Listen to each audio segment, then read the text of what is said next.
First thing you want to do when you get into your vehicle is turn your main control panel on, and then from here you can turn your internal lights on and off, and then you also have rocker switches around the vehicle to turn them off individually. Then we have your water pump, and then we also have your awning light here.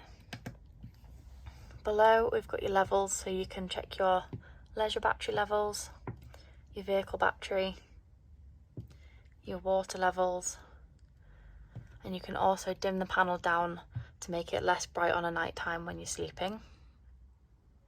To use your heating system, you can use this dial here to scroll through and select what you want. So if you want heating, it's the 3 wavy lines, and you click.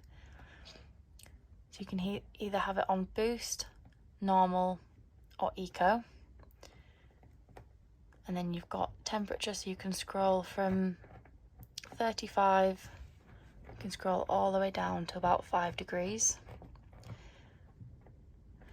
Just got to make sure that the temperature you select is higher than the temperature outside, otherwise it won't kick in.